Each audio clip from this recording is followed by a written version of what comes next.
गाथा चला नहीं है ना इसकी, लेकिन इसकी टीका अपन ने कुछ पढ़ी थी 126 पेज पे कि जिस प्रकार जोंक की बात आई थी, ये पिछली गाथा की टीका है। 75वीं गाथा की टीका कहाँ है? आगे तो 76वीं गाथा है।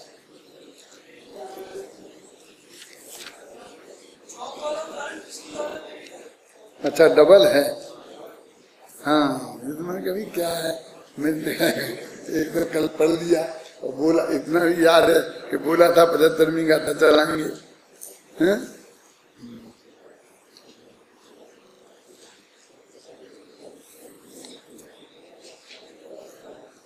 ये कह रहे हैं पीछे से एक एक गाथा में बहुत धीमी गति से आगे बढ़ रहे हैं, इसलिए पता नहीं चलता है कि अपन को लगता है वही की वही बात चल रही है। पहले उन्होंने कहा था कि पुण्य के उदय वाले भी दुखी हैं और पाप के उदय वाले भी दुखी हैं। तो ऐसे ऊपर से तो मालूम नहीं पड़ता है कि कैसे हैं पुण्य के उदय वाले दुखी। पुण्य के उदय वालों का तो हम 60 बार देखते हैं, सालों तक सुख टपकता दिखता है, और पाप के उदय वालों का भी हम बहुत दुर्दशा देखते हैं। ये फटे पुराने कपड़े, खाने को न पीने को, इतना अंतर दिखाई देता है। तो उन्होंने कहा ऐसे मत देखो कि 5 इंद्रियों के जो विषय हैं उनकी तरफ दोनों ही दौड़ते भागते देखे जाते हैं। ये तर्क दिया था कि जो खूब पैसे सब तरह से संपन्न हैं, खूब इंद्रियों के विषय भोग हैं, वे भी 5 इंद्रियों के विषयों की तरफ दौड़ते हैं, और जिनके पास कुछ नहीं है, मतलब रूखा सूखा खाना है, मुंबई के जिन गलियों में रहते हैं उनके सामने गंदगी बहती है, ऐसी भयंकर बदबू आती है कि वहाँ 2 मिनट खड़ा नहीं रहना पड़े, ऐसे ऐसे संयोगों में रहते हैं, फिर भी रोजाना खाना भी खाते हैं। 5 इंद्रियों के सारे विषय वहां भी उनको भोगने में, देखने में आते हैं। तो अभी ये भोग में तो आपको पुण्य का फल और पाप का फल अलग अलग दिखाई दे रहा है ना? लेकिन वो अंदर जो तृष्णा है जिसकी वजह से जो भोगों को भोगने के लिए दौड़ते हैं, उसमें दोनों के अंतर में क्या फर्क है, ये बात इसमें कही। कल भी मैंने कही थी कि भाई वो पाप के उदय वाले 5 इंद्रियों के विषयों के भोगने से थोड़ी रखते हैं। एक इंद्रिय के विषय पर लगाते चले जाओ तो उनकी भी शादियां होती हैं, उनके भी बाल बच्चे होते हैं, उनके भी 5 इंद्रिय के विषय कैसा दिखते हैं, खाना पीना भी होता है, जैसा भी मिलता है तो उसी को रस ले लेके खाते हैं, उस गंध में ही मजा लेते हैं।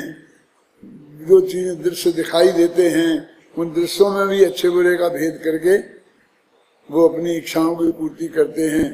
ये गालियां सुन सुन के ही उन्हें आनंद आता है, अच्छे अच्छे गीत नहीं मिले।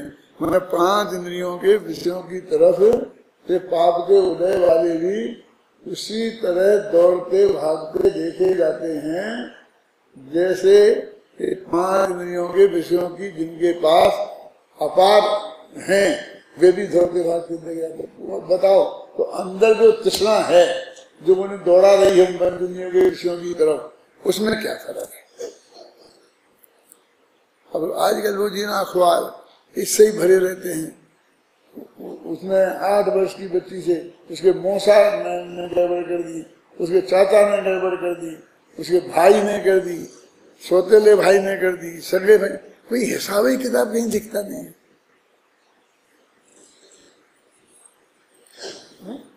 ये ऐसी है समाचार।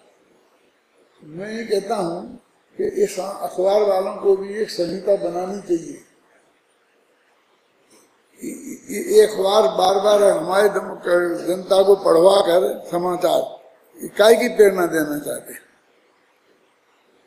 अच्छी घटनाएं भी घटती होंगी, उनको देते हैं ऐसी बुरी की बुरी। अपन को तो सिर्फ यहाँ इतना ही प्रयोजन सिद्ध करना है कि चाहे अच्छे से अच्छे विषय सामग्री वाले हों और चाहे गंदी से गंदी विषय सामग्री वाले हों, उनमें विषय तृष्णा में किसी के कोई कमी नहीं है, क्योंकि वे अपने 5 इंद्रिय के भोगों की तरफ जैसे अच्छे अच्छे जिनके विषय जिन्हें प्राप्त हैं उनको भी वैसे ही हमने दौड़ते देखा है और इनको भी वैसे ही दौड़ते देखा है। उनको भी जोंक के समान गंदे स्थानों में ही चिमटते देखा है और ऐसे ही इनको देखा है। अभी शास्त्र उठा के पढ़ने बैठो, वर्तमान योग उठा के बैठो तो वहां भी ऐसे ही ऐसा है। राजा साहब हैं, इतनी रानियां हैं, इतनी राजा हैं, ये हैं वे हैं, तो एक दासी पे उलझ गए, बस सब रानी वानी वो छोड़ दिया, ये कर दिया वो कर दिया। मतलब 5 इंद्रिय के विषयों में की प्रवृत्ति दौड़ते हुए हम सब जगह एक सी देखते हैं। इसलिए अब ने इतना कह दिया पिछली गाथाओं तक, कौन सी 75वीं गाथा के पहले तक, कि तृष्णा की दृष्टि में कोई कमजोर नहीं है। पुण्य के उदय वाले भी और पाप के उदय वाले भी, दोनों के तृष्णा है। अब अपन कहेंगे पुण्य सामग्री और पाप सामग्री हमें मिलेगी तो उससे तृष्णा कुछ कम हो जाएगी। अभी हमें तृष्णा बहुत है और भोग सामग्री नहीं है कि जैसी हम चाहते हैं वैसी अच्छी नहीं है, लेकिन अब अच्छी भोग सामग्री मिल जाएगी। हम जो चाहते हैं खाना पीना उठना बैठना वो सब हम खरीद सकेंगे, ऐसी कैपेसिटी हमें हो जाएगी तो फिर हमें को थोड़ी सी शांति मिलेगी। तो उन्हें भी देख लिया ना कि भाई वे मिलेंगे ना तो उन्हें भोगेंगे तो फिर कम हो जाएगी। हम अभी ऐसे सोचते हैं फिर कम हो जाएगी, फिर कम हो जाएगी। तो वो कहते हैं, एक उदाहरण दिया था कि टेबल पर सारी खाने की सामग्री कांच की बर्तनियों में सजा के रख दी, तो वो कहते हैं कि उन्हें देख देख के उनको खाने की इच्छा पैदा होती है, तो वे भी विषय की तृष्णा को ही तो पैदा करते हैं।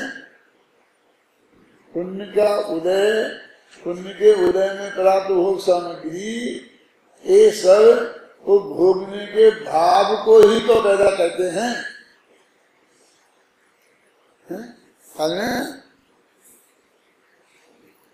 इसलिए उन दोनों में इसमें कोई अंतर नहीं है।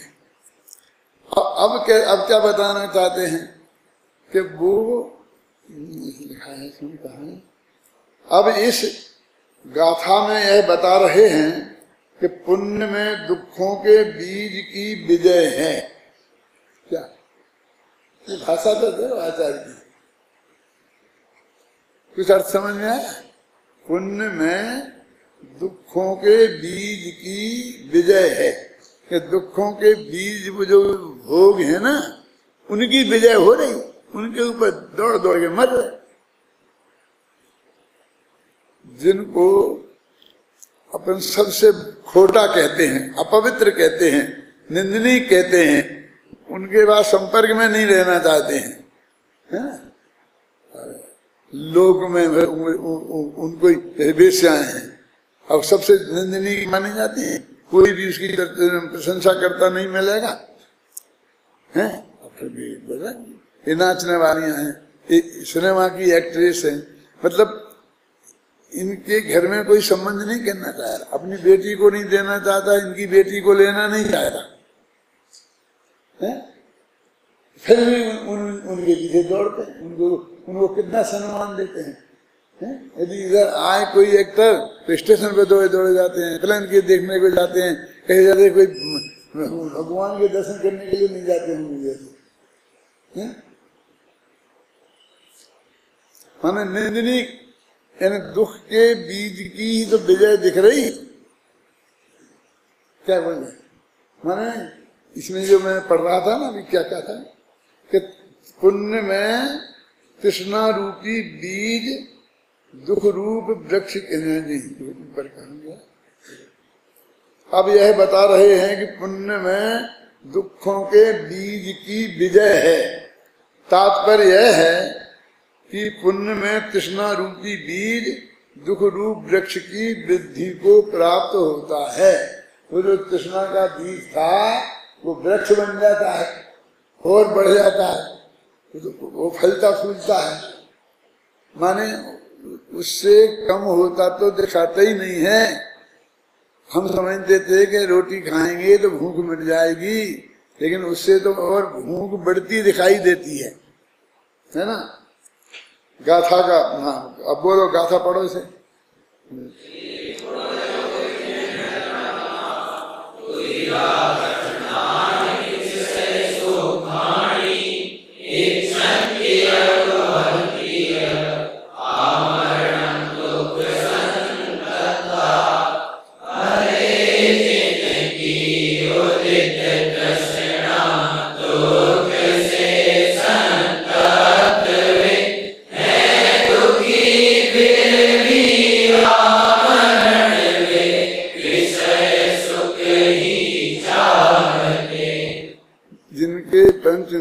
विषयों की तृष्णा है और 5 इंद्रियों के विषय भी उपलब्ध हैं और उन्हें भोग भी रहे हैं,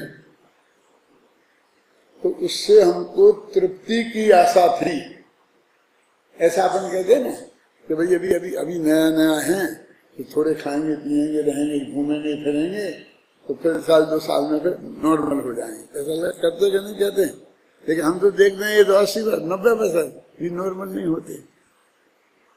मरण पर्यंत वो कहते हैं, हम समझते थे कि इनको जो विषयों की प्राप्ति हो जाएगी तो थोड़ा बहुत इनको कम होगा, लेकिन वो मरण पर्यंत, देखो टीका पढ़ते हैं, उदित तृष्णा वाले देवों सहित समस्त संसारी जीव तृष्णा दुख का बीज होने से पुण्य जनित तृष्णाओं के द्वारा भी अत्यंत दुखी होते हुए मृग तृष्णा में जल की भांति विषयों में से सुख चाहते हैं और उस दुख संताप के वेग को सहन न कर पाने से जोंक के समान विषयों को तब तक भोगते हैं जब तक कि विनाश को प्राप्त नहीं होते।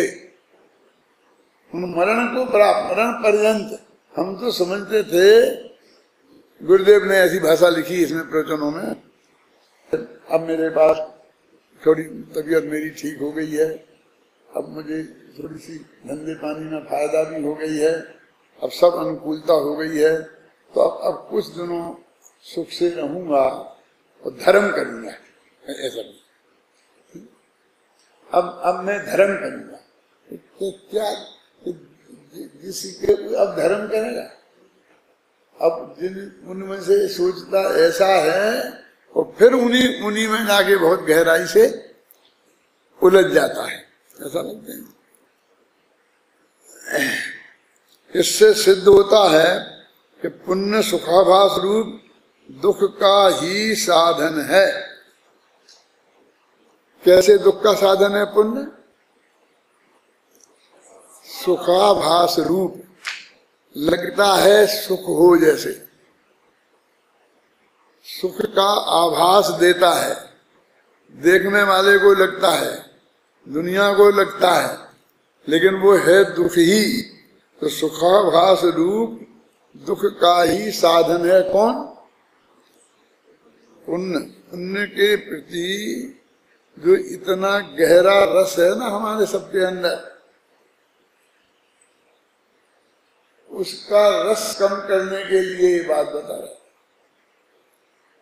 अभी तो हम क्या करते हैं कि हम पुण्य कमाएं और पुण्य खूब हो जाएगा तो खूब भोग सामग्री हो जाएगी। तो एक दिन तो मैंने आपको समझाया था कि इतनी हो जाएगी कि जितने आपको जरूरत है उससे 100 गुनी हो गई। पैसा भी उतना ज्यादा हो गया, मकान भी अनेक हो गए, गाड़ियां मोटर, ये सब चीजें आपके पास अनेक अनेक अनेक हो गई। तो हम समझते जितनी भोग सामग्री बढ़ती जाएगी उतना ही हम सुखी हो जाएंगे। लेकिन भोग सामग्री तो बढ़ती गई, लेकिन भोगों की तृष्णा खत्म नहीं हुई। हम समझते थे कि भोग सामग्री बढ़ने से नहीं हुई, भोगों को भोगेंगे तब होगी। तो भोगों को खूब भोगा तब भी वो खत्म नहीं हुई, बल्कि और बढ़ती जाती है। और वो बहुत महंगा सौदा है, क्योंकि भोगने में तो उसका बहुत कम हिस्सा आता है, समझे ना। और बाकी वो सारा परिग्रह नाम तो है ही ना, और परिग्रह तो उसका पाप को बोलते हैं। तो पाप बंध का कारण पाप रूप वो सामग्री तो अपने गले पड़ ही गई है। अब कहते हैं कि जितना हम भोग कर उपभोग करके जो भी उसे भी सुख मानते, मान लो जितना भोगा उतना सुख मानो, तो कहते हैं उतना भी उपलब्ध कहाँ होता है। फिर वो जितना इकट्ठा हो गया वो सबको संभालना। आज के इतने अधिक कानून हो गए हैं कि उन कानूनों की कहाँ उल्लंघन हो जाए, कहाँ आप केस में फंस जाएं, और फटाफट हर कानून में हर जरा सा कोई का उल्लंघन हुआ तो अब जेल से नीचे कोई बात नहीं करता। ये मिनिस्टरों को अपन ने कभी कोई सोचा ही नहीं था कि इनको भी जेल हो सकती है, तो उनको अभी रोजाना जेल का समाचार सुनते हैं। ये बड़े बड़े सेठिया वे जेल में चले गए, बड़े बड़े उद्योगपति थे ना, कौन थे लोग, नाम मैं जानता नहीं, ज्यादा भूल जाता हूँ, तो वे जेल में चले गए, वे जेल में चले गए। तो वो जो इतनी भोग सामग्री इकट्ठी होती गई जो किसी काम नहीं आई, है ना। वे पैसे जो इतने इकट्ठे हो गए वे हमने कभी देखे नहीं, हमने उन्हें कभी गिना नहीं, जाना नहीं। हमारे एक मित्र थे मिश्री लाल जी गंगवाल, तो मध्य प्रदेश के वित्त मंत्री रहे सारी जिंदगी, बहुत ईमानदार मिनिस्टरों में थे। वित्त मंत्री जैसे पद पर रहे और वो जो मकान उनके बाप दादों का था उसी मकान में सारी जिंदगी रहे, और मर गए तो वही मकान उनके बाल बच्चों के पास है। तो एक कोई नया बंगला बना लिया हो, नया फ्लैट ले लिया हो, ऐसा भी नहीं। मैंने बिल्कुल, वो कहते थे खुद कि मैंने अरबों के चेकों पे साइन किए, लेकिन देखे नहीं है कभी हजारों रुपए भी।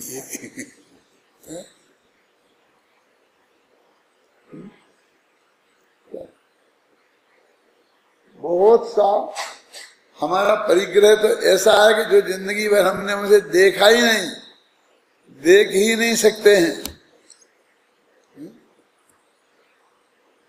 अब साहू जी थे, उनने यहाँ पर एक डालडा फैक्ट्री खोली थी, दुर्गापुरा में, उधर जाते हैं ना, उधर कौन सा वो कॉलोनी है, उधर खोली थी डालडा घी की फैक्ट्री वनस्पति की। तो वे आए करीब 10-20 साल में, खोली थी उसके 10-20 साल बाद में। तो उनसे कहे, मैंने कहा कि एक दफे देख ही आए, तो 20 साल तक उनने उस फैक्ट्री को देखा ही नहीं था। इतनी बड़ी फैक्ट्री थी। हाँ, जयपुर दिल्ली में कितनी दूरी है, और जयपुर कम से कम हर महीने में आते होंगे। माने इतना उस परिग्रह को देख ही नहीं सकते, भोगना तो बहुत दूर की बात है। बस उसको एक इसी को भोगते हैं कि मेरे पास बहुत, इतना बहुत है, बस है? मेरे पास बहुत है, बस इतना को भोगते हैं, और निरंतर उसके बाद उसे बढ़ाते ही जाते, बढ़ाते ही जाते, बढ़ाते ही जाते हैं। हुकुमचंद सेठ का मैं सुनाता हूँ ना, कि उनके 7 मील थे, हुकुमचंद मील, राजकुमार मील, हीरा मील, खोलते जाते थे, खोलते जाते थे। तो 8वां मील खोलने का सवाल आया, तो उन्होंने जमीन वमीन खरीदी, उसकी नपाई उपाई हो रही थी, उसके नक्शे मक्शे बन रहे थे, इंजीनियर लोग आकर के बैठे थे। आज से वो 60-70 वर्ष पुरानी बात बता रहा हूँ मैं। उस वक्त भी इंजीनियर आते थे, बैठते थे, नक्शे नुक्शे बनाते थे।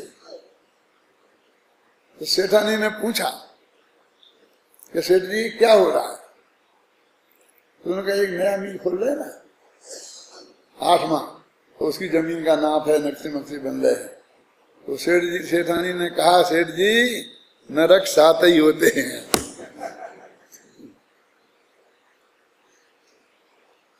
अपना सबसे बड़ा शास्त्र तत्वा सूत्र है ना, उसमें स्पष्ट सूत्र है बहुवारंभ परिग्रह से नायसा नरक सायसा, कि बहुत आरंभ और बहुत परिग्रह नरक आयु के बंध का कारण है। लिखा ना स्पष्ट, उसमें उसको तो कोई अप्रमाण नहीं मानता। और उसी में एक सूत्र और है अल्पारंभ परिग्रह तुम मानुष्य, अल्प आरंभ और अल्प परिग्रह ये मनुष्य गति के बंध का कारण है ना। मैंने परिग्रह के मामले में नरक और मनुष्य 2 गति को जोड़ा उन्होंने। फिर तो तुरंत में तो माया तेरे युग से ऐसा बोल दिया है ना, बाल तपांसी देवस से अलग कर दिया। लेकिन इस परिग्रह से संबंध एक मनुष्य गति और एक नरक गति को रखा। तो अल्प आरंभ और अल्प परिग्रह ये मनुष्य गति का कारण है। यदि उसकी सीमाएं में अंतरंग भी सीमाएं उतनी ही हो, अब बाहर का ना हो और अंतरंग चक्रवर्ती से भी ज्यादा चाहे हो, तो वो तो बहु आरंभ बहुत परिग्रही हो गया। मेरा मतलब इतना स्पष्ट होने पर आज तक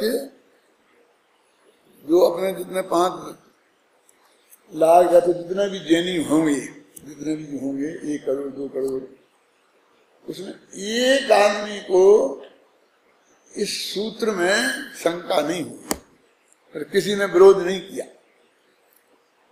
आप सुने ना, आत्मा का अनुभव धर्म है, शुद्धोपयोग से कर्म का नाश होता है। इसको यदि कहना नहीं जाओ तो शायद हम 1% लोगों से भी हानि भरवा पाएंगे। लेकिन इस सूत्र में आज तक किसी ने शंका प्रकट नहीं की, शांति की, और इसका रंत्र मात्र भी असर है। ये इसकी महिमा है।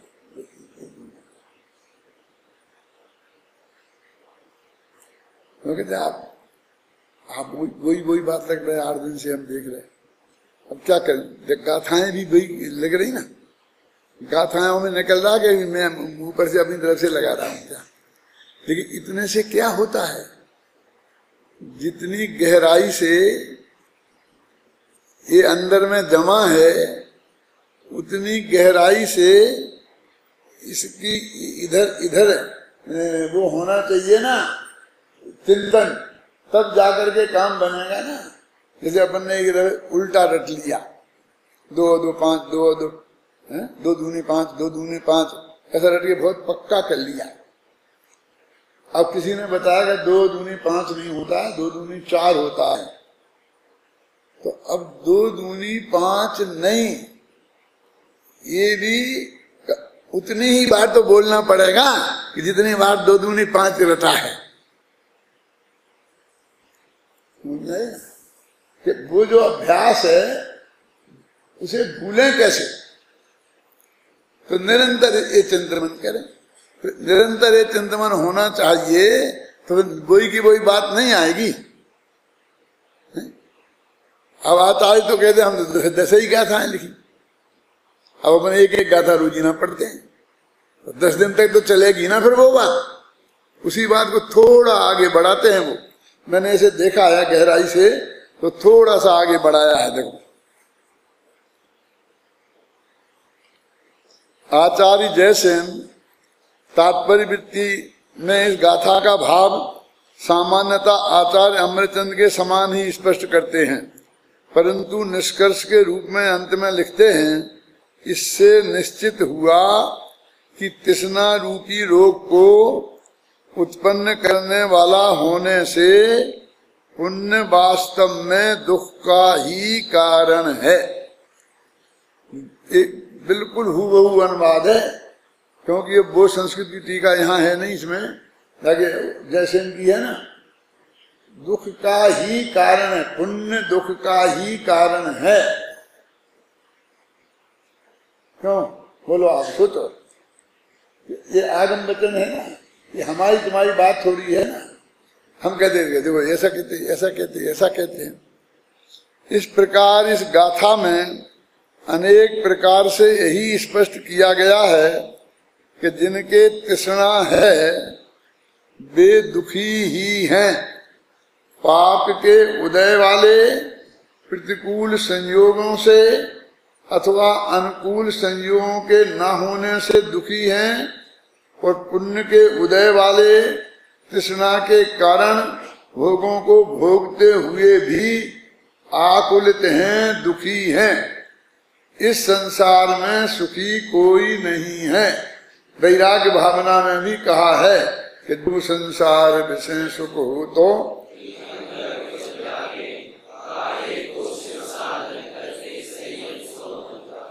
ये भी कोई साधारण बात नहीं है कि चक्रवर्ती की संपत्ति है, कितने प्रयत्न से इकट्ठी की है, कैसा ज्यादा कोशिश कहाँ करनी पड़ी उन्हें। 60,000 वर्ष तक घर छोड़ के परदेश में रहना पड़ा, कम मेहनत है। अपन कल ही दुख प्रकट कर रहे थे ना कि ये अपने नेपाली जो अपनी सेवा में लगे हैं, अपन को खाना खिलाते हैं बढ़िया, ये बेचारे अपने सब घर पत्नी को, माँ को, बाप को, बच्चों को छोड़ के वहां से आए हैं, तो साल भर बाद जाएंगे, तो अपने परिवार से, घर से साल भर तक बाहर रहेंगे, तो ये दुखी हैं। अपन कल अनुभव कर रहे थे ना, इनके दुख को अपन अनुभव कर रहे थे कल। तो 60,000 वर्ष तक वे घर से बाहर रहे, तो कम दुखी थे। बोला भरत चक्रवर्ती को ज्यादा दुख था कि नेपाली लोगों को ज्यादा। इन दो में चुनाव करो। भरत चक्रवर्ती जो छोड़ के गए थे वो आदिनाथ जैसा बाप छोड़ के गए थे। इन किसी के भी बाप आदिनाथ जैसे नहीं होंगे।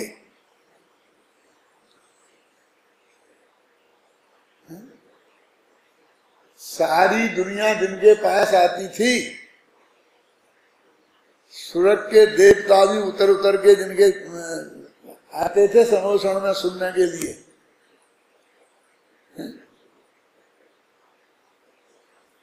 ऐसे पिता को छोड़ के 60,000 वर्ष तक उस भोग सामग्री को इकट्ठी करने के लिए गए थे।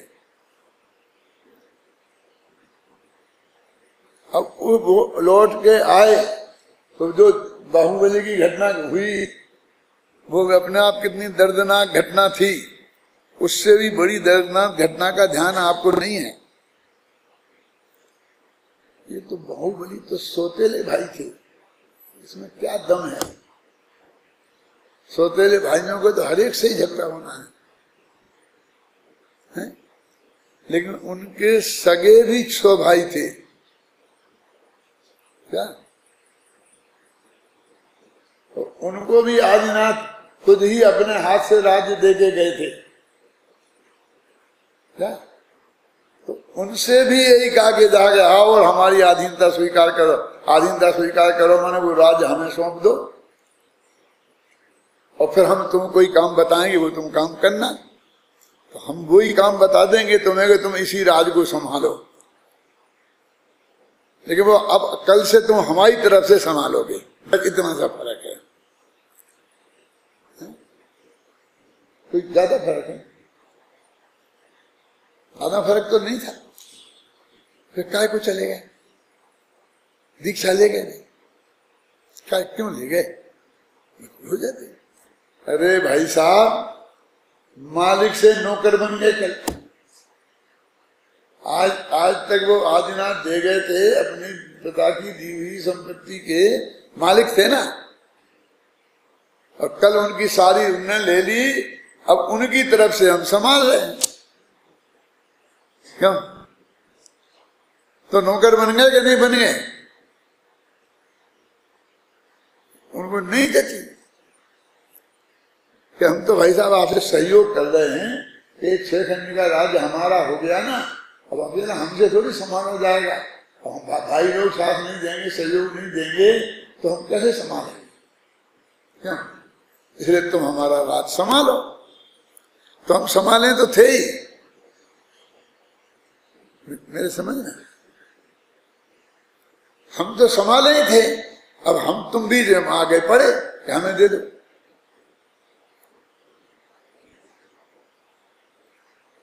अब हम क्या करते हैं, हम माने पंडित लोग, यानी वो इतना बड़ा अपराध था कि आज यदि कोई करे तो हम उसे सबसे ज्यादा नालायक बोलेंगे।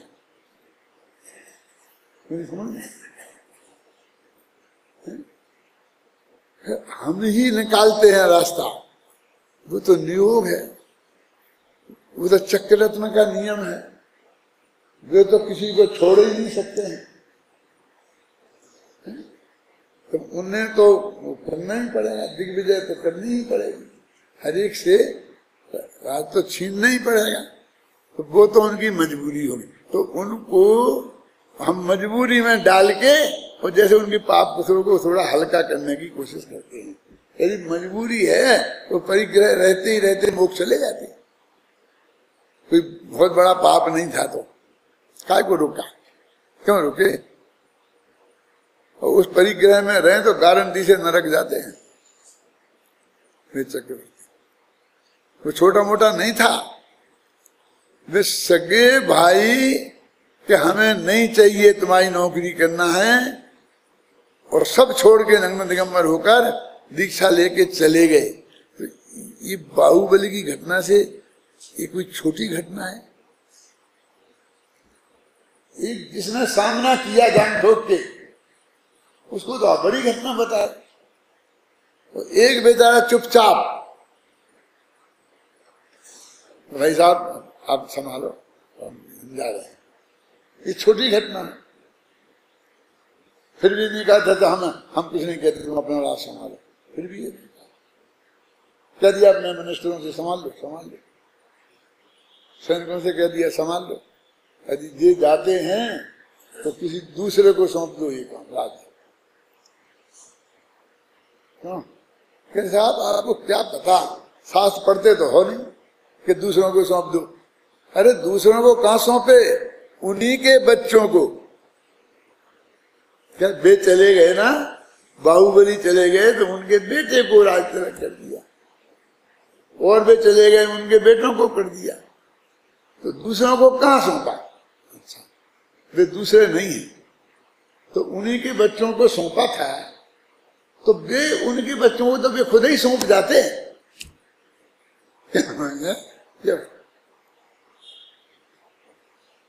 क्या नहीं सौंपते, और नहीं भी सौंपते तो उनके हिसाब से उन्हें, आज के कानून के हिसाब से तो उन्हें मिल ही जाता है।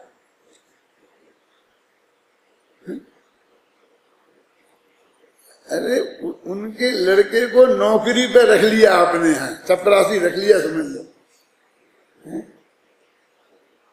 एक चक्रवर्ती के 32,000, वो 32,000 में एक था। आज तो चपरासी भी 32,000 नहीं होते हैं। तो उसकी कितनी बड़ी हैसियत थी, क्यों, क्या हैसियत थी उसको?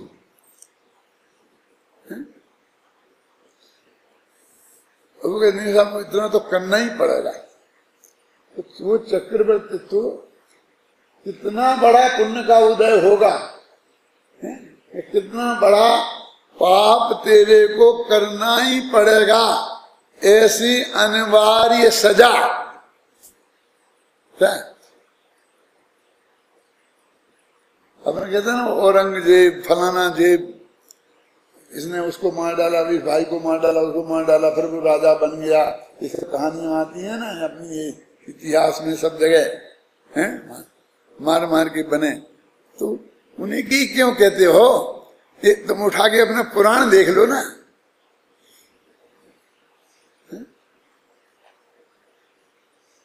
मार मार के ही तो बने हैं। जो नहीं, जिसने नहीं दिया तो मार कर के ले लिया, और नहीं तो वैसे लड़के ले लें, मार के ले लिया और मार मार के ले लिया, मतलब दोनों में अंतर समझ में आया कि नहीं? मार मार के माने पीट पीट के नहीं लिया वाला पॉइंट तो नहीं आया, ले तो लिया ही है ना क्या? तो हमने कहा नहीं साहब वो तो नियोग है, हमको खुद याद है, हम विद्यार्थी थे छोटे छोटे, तो हमारे दिमाग को ये बात जचती नहीं थी, शुरू से ही ऐसा दिमाग था कि ये बात बिल्कुल गलत है, बिल्कुल गलत है। तो हमको यही समझाते थे हमारे गुरुजी कि वो तो नियोग होता है, उसमें उनकी कोई गलती नहीं है। क्या क्योंकि चक्रवर्ती के तो नियोग ही है कि उसे तो सबसे लड़के जीतना ही पड़ेगा, लेना ही पड़ेगा, ख्याल में आई ना? ऐसा नियोग है, तो तभी नियोग है, कोई नियोग कोई ऐसी चीज होती होगी चिड़िया मड़िया जो तो हो जाता होगा, क्या है? फिर शांति जी जब हम न्याय तीर्थ में आए तो वहाँ अष्टश्री पढ़ी, तो उसमें आया भक्ति भावना और नियोग तो वो तो हम या तो चक्रवर्तियों का नियोग पढ़ा था पहले, सुना था, और फिर भक्ति भावना और नियोग वेदों का, वेदांत का वो सुना कि वो ऐसा कुछ होता है। तो मेरे कहने का मतलब इससे वो पाप छोटा हो गया। नहीं वो सम्यक दृष्टि थे, छायक सम्यक दृष्टि थे, यही तो हम कहते छायक सम्यक दृष्टि के भी इतना बड़ा पाप हो सकता है, हुआ, लेकिन माफी कहाँ मिली? क्यों? यदि वो चक्रवर्ती है वो गृहस्थी में ही मरे तो नियम से नरक जाए, सम्यक दृष्टि हो तो छूट जाएगा, सम्यक दर्शन हो जाए, सम्यक दर्शन छूट जाएगा। यदि सम्यक दृष्टि नहीं जाता है तो मिथ्या दृष्टि जाता है, तो उसे ऐसा लगता है कि मैं सम्यक दृष्टि, इसलिए मैं तो जाऊंगा ही नहीं। अरे इससे एक ये सिद्ध नहीं होता कि तू जाएगा नहीं, ये सिद्ध होता है कि तुझे जाना है तो तेरा सम्यक दर्शन छूट जाएगा, वो छायक नहीं होगा। अब छायक है ये कहाँ लिखा? अब हम नहीं कहते, तुम कहने लगे छायक छायक छायक, सब छायक है कि वो पांचों पांडव छायक सम्यक दृष्टि थे, है ना, और जुआ खेल रहे थे, खेलो सब सम्यक दृष्टि जुआ। क्या कहना चाहेगा? उसका मैंने क्या जवाब दिया था कि या तो सम्यक दृष्टि के जुए का त्याग नहीं होता होगा, और यदि त्याग अनिवार्य है तो भी सम्यक दृष्टि नहीं होगी। तो ये क्या कह रहे, क्या कह रहे? कैसे लोग हमसे नहीं क्या कह रहे, एकदम सही बात कह रहे ना, तुम्हें समझ में आई कि नहीं आई? जब सहायक सम्यक दृष्टि के साथ व्यसन नहीं होती, वो जुआ सबसे पहला व्यसन है, और छोटा मोटा जुआ नहीं कि 2 रुपए का 4 रुपए का है, ये लॉटरी की टिकट खरीद ली 2 रुपए की, क्यों? ऐसा नहीं, पत्नी को दाव पे लगा दिया, लगा दिया ना, द्रौपदी को दाव पे लगा दिया, ऐसा जुआ भरी सभा में खेले, और वे सम्यक दृष्टि क्या करे? बोलो तुम लोगों को क्या दिखती है? अब शास्त्र में लिखी है, बस हमारा इतना ही दोष था कि हम ऐसे शास्त्र में लिखी को गट नहीं करते थे। हम कहते थे या तो वे सम्यक दृष्टि नहीं थे, और या फिर उन्होंने जुआ खेला नहीं था, इस कहानी में कोई गड़बड़ है। समझ में आई ना?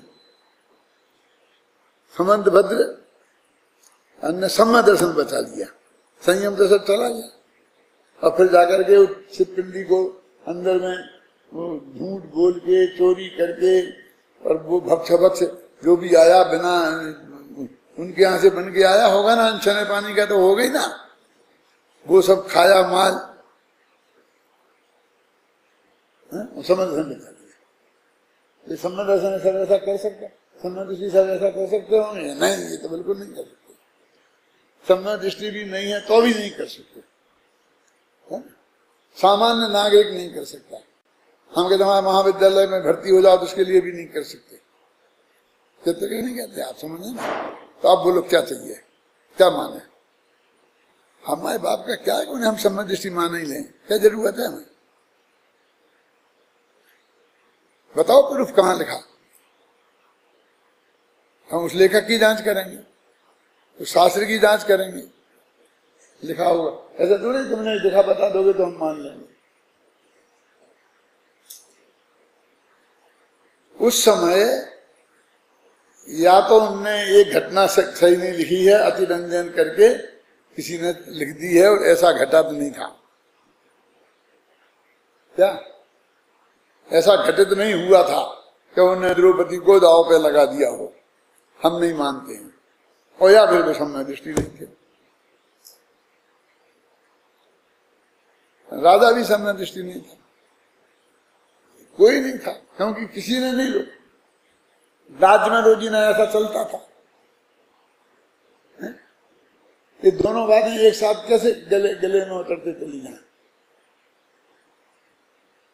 तो कहीं ना कहीं उस कथा लेखन में अतिरंजना हुई है। फिर इतनी सी बात है कि समंतभद्र को कह दिया कि तुम किसी भी तरीके से अपना इस बीमारी का इलाज कराओ और द्वारा फिर अब तुम दीक्षा ले लेना। तुम जैसा योग्य आदमी है, विद्वान आदमी है, उसकी धर्म को जरूरत है, और तुम्हारे भी मनुष्य भक्त की कीमत है। उस मनुष्य भक्त में तुम कितने महान काम कर सकते हो। और उन्होंने जाकर किसी भी तरीके से जो भी व्यवस्था बनी होगी उस व्यवस्था से अपने वो बीमारी का इलाज करा दिया। इतनी पर्याप्त नहीं है कहानी, लेकिन हमको तो धड़ाका करना है। काय का धड़ाका करना है? उसको झूठ बोला, चोरी की, कोई नहीं पकड़ पाया, फिर खूब खाया और पिंडी पे लात रख करके पिंडी पे आराम से सोए। क्यों? तो हमको लगता है कि पिंडी की पिटाई अच्छी हुई, और हमारी कसार शांत होती है, मजा आता ना अपन को, हैं? फिर उन्होंने कहा कि तुम पिंडी को नमस्कार करो। मैं कहता हूँ ऐसा भला राजा कोई दुनिया में मिलेगा कि जिसका इतना बड़ा अपराध सिद्ध हो गया हो। सुनना,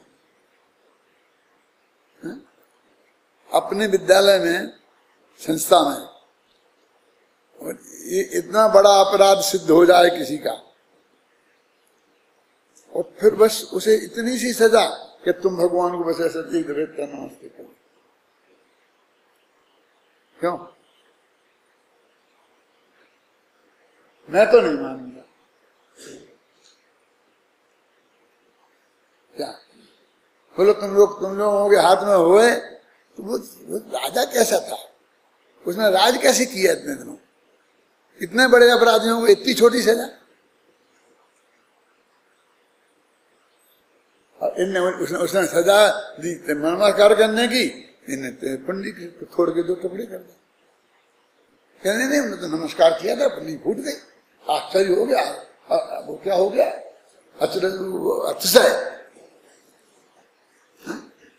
अतिशय हो गया कि तोड़ा फोड़ की कार्रवाई करी, मुरारी मंदिर की मूर्ति तोड़ दे, उसमें क्या है? अकेले ऐसे माथा मारने की क्या है? एक ऐसे डंडा मार दे, एक पत्थर मार दे तो टूट जाएगी, उसमें क्या दम है?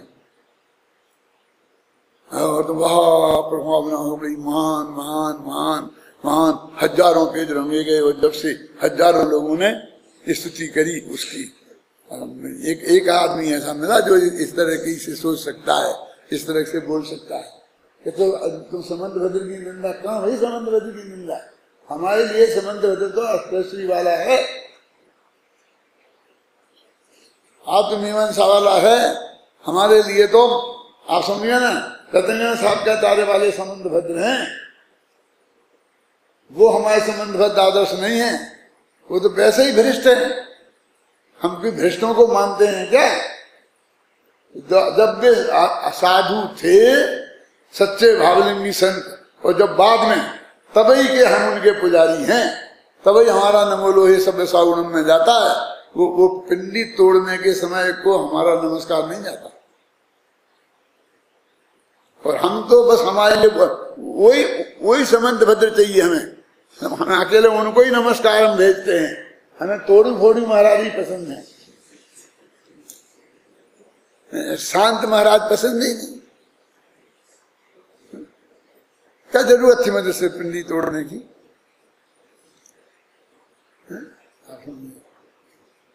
तो क्या करते, गलती की माफी मांग लेते, छुट्टी हो जाती। तो हम बहुत दुखी हो जाते हैं।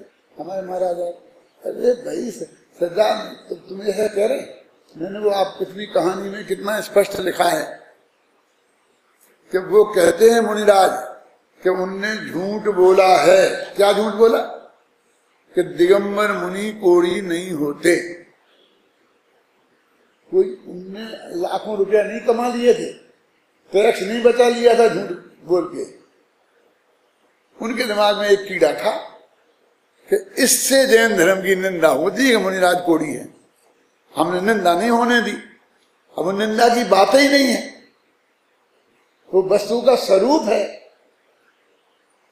सनत कुमार चक्रवर्ती जो मोक्ष गए, उनको ही कोढ़ हो गया था, 700 वर्ष तक रहा था। तो वे कहते तुमने झूठ बोला है, तो साहब बहुत कड़क सजा देंगे राजा। तो सजा मिलनी चाहिए, झूठ बोलने वाले को नहीं मिलेगी तो किसको मिलेगी? कहने महाराज आप कुछ करो, कुछ क्या करें? मैंने तुम्हें झूठ बोलने वाले का साथ दें, क्यों उसकी अनुमोदना करें? क्या करें? कोर्ट ठीक कर लो। अरे कोई कर ही सकता है क्या? कर ही नहीं सकते हम। एक द्रव दूसरे द्रव का करते ही नहीं। शरीर जुदा है, मैं जुदा हूं। हमें तो ऐसा विकल्प आए तो हमारा मुनि धर्म चला जाए। हम तो ये सोच नहीं सकते हैं। ये कह रहे मुनिराज बोलो, और उन्होंने कुछ नहीं किया। एक कहानी में लिखा कि नहीं लिखा? घबराने की जरूरत नहीं है। उस कहानी को लिखे कम से कम 40 वर्ष तो हो गए। देखना कब की छपी है। आज तक 1 लाख से ऊपर जाकर के वो लोगों तक पहुंची है। लिखित सबके पास मौजूद है। हजारों बार मैंने ऐसा बोला है, लेकिन कोई ने एक शब्द उसके विरोध में नहीं बोला। कैसे बोलेगा? क्या कितना तर्क है, कितनी युक्ति है, कितनी सच्चाई है। जैन मुनि ऐसा नहीं कहेंगे तो क्या कहेंगे? लेकिन इतना बिल्कुल विरोध नहीं हुआ, ये भी कितने मर्म है। और फिर भी रंच मात्र किसी पर फर्क नहीं पड़ा। ये भी ऐसा, जिनने पढ़ ली ना उन पे पड़ा, जिनने नहीं पढ़ी ना उन पे पड़ा। अब उनको उसको कोई ख्याल ही नहीं है। आज मैं कह रहा हूं, लेकिन ऐसा कोई दूसरा नहीं कह सकता। ये सभा की बात जाने दो, 2 दोस्तों के बीच में नहीं कह सकता, अपने माँ बाप के बीच में बैठ के नहीं कह सकता, अपने 2 भाइयों के बीच में नहीं कह सकता, अपनी पत्नी बच्चों के सामने नहीं कह सकता। अंदर जा इतनी अंदर जिसे बोलते हैं इतनी वो आती ही नहीं। इतनी तकलीफ आना चाहिए ना कि हमारा जैन धर्म आज तक कितना बदनाम हुआ। कि मुनि महाराज कोड़ दूर कर लेते हैं, फलाना जी कर लेते। इतनी झूठी बातें जैन धर्म के नाम पे चलाएं और हमें गुस्सा ही नहीं आता है। थोड़ा आना चाहिए ना, क्यों? ये बात गलत नहीं है, कहीं से भी गड़बड़ी हुई हो, लेकिन इस बात में ये तो सच्ची नहीं है कि कोई मुनिराज एक कह देवे कि हाँ मैं ठीक कर लूंगा को, और वे उन्हें भरोसा हो कि मैं कोई ऐसा मंत्र बोलूंगा और उससे कोई ठीक हो जाएगा। होता ही नहीं है। असंभव बात कोई क्यों कहेगा? और हम चला रहे उसे, हम चला रहे। ऐसी हर कहानी में ऐसा ही है।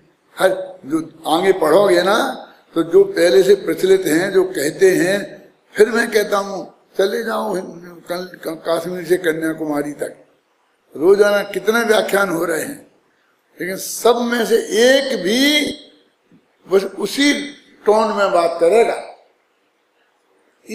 इसको बात ही नहीं। इसलिए तो मैं कभी कभी कहता हूं कि जी सब लोगों ने किरमत बराय का विरोध करना बंद कर दिया, इसका सब बातों का विरोध ही करना बंद कर दिया, मजा ही नहीं आता है। अभी तुम 2-4 अच्छे लेख लिखो किरमत बराय के विरोध में, सब अखबारों में भेजो, छापो, थोड़ा हो हल्ला तो होए, फिर 2-4 जवाब लिखो, फिर जवाब छपने दो, फिर चर्चा तो हो।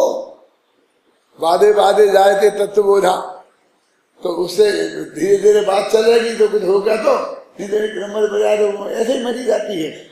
बाबू भाई एक बात कहा करते थे मेरे से, डॉक्टर साहब चुप रहो ना, अचरता से मार दो।